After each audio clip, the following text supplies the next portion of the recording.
بسم اللہ الرحمن الرحیم۔ السلام علیکم ناظرین، AWC ایگری کے ساتھ میں ہوں آپ کا میزبان طاہر ندیم۔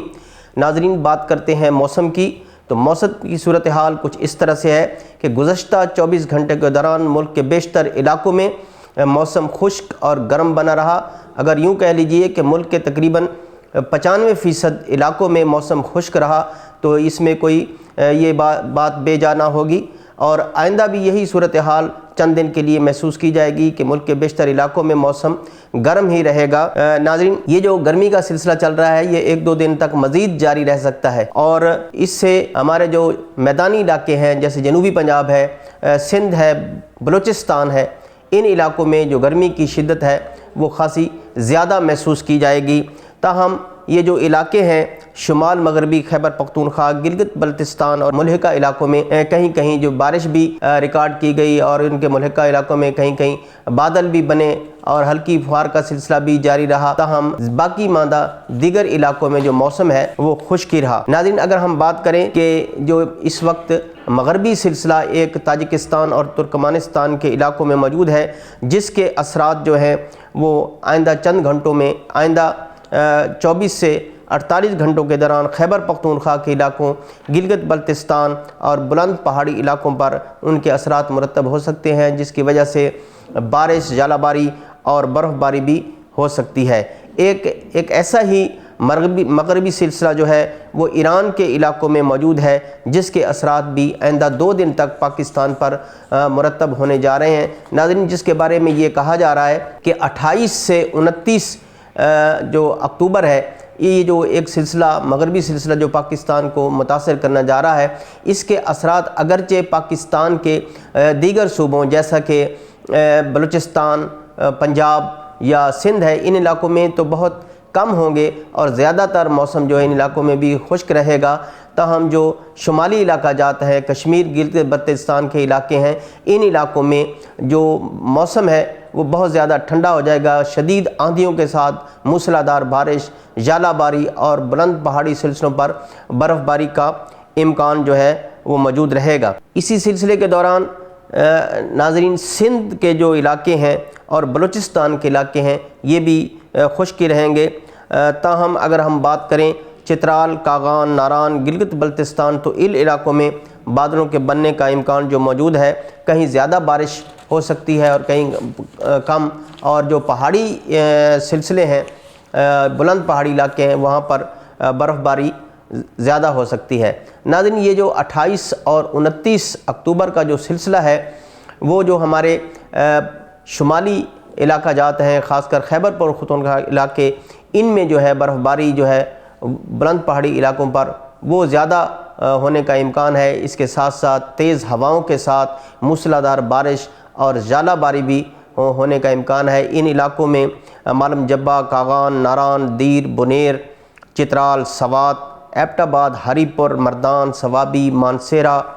پشاور، لنڈی کوتل، پارا چنار، تورخم اور ملحقہ علاقوں میں بھرپور جو بادل ہیں وہ بنیں گے، اور یہاں ان علاقوں میں بہت تیز موسلا دھار بارش، ژالہ باری ہوگی، اور اس کے ساتھ ساتھ برف باری کا بھی امکان موجود ہے۔ اگر ہم بات کریں ڈیرہ اسماعیل خان، ٹانک، لکی مروت، کرک، وزیرستان، ہنگو، کوہاٹ، ان علاقوں میں بھی بادلوں کے بننے، بارش اور تیز آندھیوں کے ساتھ ژالہ باری کا بھی امکان موجود ہے۔ گلگت بلتستان، چلاش، غزر، سکردو، ان علاقوں میں بھی بارش اور ژالہ باری کا امکان ہے۔ اس کے ساتھ اگر ہم بات کریں کشمیر کی، تو کشمیر کے جو علاقے ہیں جن میں بانڈی پورہ، کپواڑہ، بارہمولہ، سری نگر، اننت ناگ، وادی نیلم، کارگل، ان علاقوں میں بھی بادلوں کے بننے اور برسنے کا امکان موجود ہے۔ ناظرین، اس سلسلے سے جو پاکستان کے پنجاب کے علاقے متاثر ہو سکتے ہیں، جن پر ان بادلوں کے اثرات مرتب ہو سکتے ہیں، ان میں مری، اسلام آباد، راولپنڈی، اٹک، چکوال، سرگودا، خوشاب، میاں والی، جیلم، جھنگ، بکر، شورکوٹ، گجرات، نارووال، سیالکوٹ، حافظ آباد، وزیر آباد، منڈی بہودین، کھیوڑا، قصور، ان علاقوں میں بھی بارش کا امکان موجود ہے، کہیں ہلکی تو کہیں تیز بارش ہو سکتی ہے۔ تاہم جو جنوبی پنجاب ہے، بلوچستان ہے اور سندھ کے علاقے ہیں، یہ زیادہ تر خشک رہنے کا امکان ہے۔ تاہم یہ جو بلوچستان کے شمال اور شمال مغربی علاقے ہیں جن میں ژوب، بارکھان، کولو، موسیٰ خیل، شیرانی، تربت وغیرہ شامل ہیں، یہاں بھی بادلوں کے برسنے کا امکان موجود ہے۔ ناظرین، یہ جو سلسلہ اب چل رہا ہے، ہم نے پہلے بھی کئی مرتبہ کہا ہے کہ اس دوران جو ہے وہ سموگ کے بننے کے جو امکان ہے وہ بہت زیادہ ہیں، لیکن اس وقت خاص کر جو رائز زون ہے، وسطی پنجاب کے علاقے ہیں، ان میں شمال اور شمال مغربی ہواؤں کے چلنے کی وجہ سے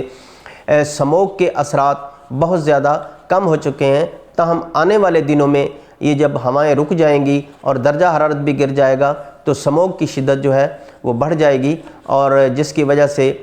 مسائل جو ہیں وہ پیدا ہو جائیں گے، خاص کر ٹریفک کے مسائل پیدا ہو جائیں گے، اور صحت کے مسائل بھی پیدا ہو سکتے ہیں۔ ٹریفک کے مسائل میں تو ایسا ہوتا ہے کہ جیسے موٹر وے ہے اس کو بھی بند کر دیا جاتا ہے، اور خصوصاً جو جی ٹی روڈ ہے اس کو بھی بند کر دیا جاتا ہے، اور یہ جو سموگ کا سلسلہ ہے یہ لاہور، قصور، گجرات، نارووال، اس کے علاوہ اوپر اگر ہم جائیں اسلام آباد، مری کی طرف سے تو اس کا سلسلہ ادھر بھی چلا جاتا ہے، اور جنوبی پنجاب کی طرف ساہیوال، ملتان، خانیوال، وہاڑی، ان علاقوں میں بھی یہ پھیل جاتا ہے، جس کی وجہ سے بہت زیادہ مسائل پیدا ہوتے ہیں۔ ناظرین، یہ جو سموگ کے مسائل ہیں اس کو ہم یوں کہہ سکتے ہیں کہ یہ ماحولیاتی آلودگی اور موسمیاتی تبدیلیوں کا نتیجہ ہے جن پر قابو پانا بہت ضروری ہے اور وقت کی اہم ضرورت ہے۔ اس حوالے سے جو ہماری حکومت ہے اس کو بھی جامع اقدام کرنے کی ضرورت ہے۔ اس کے ساتھ ساتھ جو ہمارے کاشتکار ہیں، ذمہ دار بھائی ہیں، ان کو بھی اس بارے میں سوچنا پڑے گا کہ کس طرح اس موسمیاتی تبدیلی کو اور ماحولیاتی آلودگی کو ہم کم کر سکتے ہیں، اور اس کے لیے سب سے بڑی وجہ تو یہی ہے کہ زرعی باقیات کو جلایا جاتا ہے، جن میں خاص طور پر یہ جو سیزن چل رہا ہے اس وقت دھان کی برداشت کا، اس میں کاشتکار بھائی دھان کی پرالی کو جلانے کی طرف ان کا زیادہ رجحان ہے، اور یہ سلسلہ بھارتی پنجاب ہے اس میں بھی بہت زیادہ ہے، جس کی وجہ سے یہ سموگ بننے کے جو امکانات ہیں وہ بڑھ جاتے ہیں۔ اس کے ساتھ ساتھ جو گاڑیوں کی ایک بہتات ہے سڑکوں پر، اور فیکٹریوں کی چمنیوں سے جو دھواں نکلتا ہے، اس کے علاوہ خشت بھٹوں سے جو دھواں نکلتا ہے، ان کی وجہ سے بھی ماحولیاتی آلودگی جو ہے وہ دن بدن بڑھ رہی ہے۔ گو کہ وطن عزیز میں خشت بھٹوں کی جانب بھی توجہ کی گئی ہے، اور ان کو زگ زیگ ٹیکنالوجی پر منتقل کرنے کے بھی اقدام کیے گئے ہیں، تاہم ابھی یہ جو اقدام ہیں یہ ناکافی ہیں، ان پر خصوصی توجہ دینے کی ضرورت ہے۔ ناظرین، موسمیاتی تبدیلی کے اثرات میں جو زراعت پر مرتب ہو رہے ہیں وہ بھی بہت زیادہ خطرناک ہے۔ اس دفعہ اس کے بہت زیادہ جو اثرات ہیں وہ سامنے بھی آئے، اور ہمارے کاشتکار بھائیوں نے ان اثرات کا مشاہدہ بھی کیا کہ دھان کی فصل ہے اس میں دانہ نہیں بنا، مکی کے جو بھٹے ہیں ان میں دانہ کئیوں میں نہیں بنا تو کئیوں میں بہت کم بنا۔ اس کے ساتھ ساتھ جو باغات ہیں خاص طور پر آم کے، اس پر بھی اس کے اثرات مرتب ہوئے، آم کا وزن نہیں بنا، ذائقہ نہیں بنا، درجہ حرارت بہت زیادہ رہا۔ تو اس کے لیے ضروری ہے کہ ملک میں جو اربنائزیشن ہو رہی ہے، کالونیاں بن رہی ہیں، زرعی زمین جو ہے کالونیوں کی نظر ہو رہی ہے، باغات ہزاروں ایکڑ زمین پر کھڑے باغات کو کاٹا جا رہا ہے، اور جس کی وجہ سے ملک میں جو درجہ حرارت ہے وہ بڑھ رہا ہے۔ تو ضرورت اس امر کی ہے کہ ملک میں درخت بھی لگائے جائیں، شجرکاری بھی کی جائے۔ اس حوالے سے ہمارے کاشتکار بھائیوں میں بھی خاصی ایک اویئرنیس، آگاہی پیدا ہو رہی ہے، اور وہ اس جانب توجہ دے رہے ہیں کہ وہ اپنی زمینوں کے کچھ رقبے کو خاص طور پر درختوں کے لیے، شجرکاری کے لیے مختص کریں، اور ان پر ایسے درخت لگائیں خاص طور پر جو پھلدار بھی ہوں، اور بعض ایسے ہوں جن کی جو لکڑی ہے وہ زیادہ کارآمد ہو، تاکہ جو زمین وہ اس شجرکاری کے لیے، درختوں کے لیے مختص کریں، اس سے بھی ان کو فائدہ ہوتا رہے۔ ناظرین، اس کے ساتھ ساتھ ہم اپنی ان ویڈیوز میں ان دنوں میں اس بات کا بھی ذکر کرتے ہیں کہ دنیا بھر میں غذائی قلت کا جو ایک واویلا ہے وہ بھی ہو رہا ہے۔ تو ہم اپنے کاشتکار بھائیوں سے یہ بھی کہنا چاہیں گے کہ جو گندم ہے اس کی کاشت انتہائی ضروری ہے، لہٰذا گندم کی کاشت پر خصوصی توجہ دیں۔ اگر وہ گندم کا کچھ رقبہ اس وجہ سے چھوڑنا چاہ رہے ہیں کہ گزشتہ سیزن میں اس کی قیمت اچھی نہیں ملی، تو انہیں چاہیے کہ اس جو رقبہ وہ گندم سے چھوڑ رہے ہیں، گندم اس پر کاشت نہیں کر رہے ہیں، تو اس پر خوردنی جو اجناس ہیں، خوردنی تیل پر مبنی تیلدار اجناس ہیں وہ کاشت کریں، جن میں رایا، کنولا، سرسوں، سورج مکھی، مکئی یہ شامل ہیں۔ ان کی کاشت پر خصوصی توجہ دیں۔ ناظرین، اس میں کوئی شک نہیں کہ ہمارے کاشتکار سرسوں، کنولا، رایا سورج مکھی اور مکئی کی کاشت کرتے ہیں، لیکن اس مرتبہ اگر وہ اس کو زیادہ اس پر توجہ دیں تو اس کے بھی خاطر خواہ اس کو اچھے نتائج ان کو مل سکتے ہیں، اچھی قیمت مل سکتی ہے۔ اس کے علاوہ کاشتکار جو چنا ہے اس کی طرف بھی توجہ دے سکتے ہیں، اس کی کاشت کا بھی توجہ دے سکتے ہیں۔ اس کے علاوہ اسٹرابری ہے، اس کی کاشت ہے، آلو ہے، مٹر ہے، سبزیاں ہیں، لہسن، پیاز اور بہت ساری فصلیں ہیں جن کو کاشت کیا جا سکتا ہے۔ اور اس کے لیے ضروری ہے کہ کاشتکار اپنے رقبے کی جو ہے وہ ڈویژن کریں، اور ڈویژن کے مطابق اس پر فصلوں کی اہمیت کے مطابق ان کو کاشت کریں۔ جس فصل کی زیادہ اہمیت ہے اس کے لیے زیادہ رقبہ مختص کریں، اور جس فصل کی کم ضرورت ہے یا جس جنس کی کم ضرورت ہے اس کے لیے کم رقبہ مختص کریں۔ لیکن کوشش یہی کریں کہ اپنے رقبے پر ایک ہی سیزن میں چند فصلیں یا ایک دو فصلیں کاشت کرنے کی بجائے زیادہ سے زیادہ فصلیں کاشت کریں، تاکہ ایک متنوع قسم کی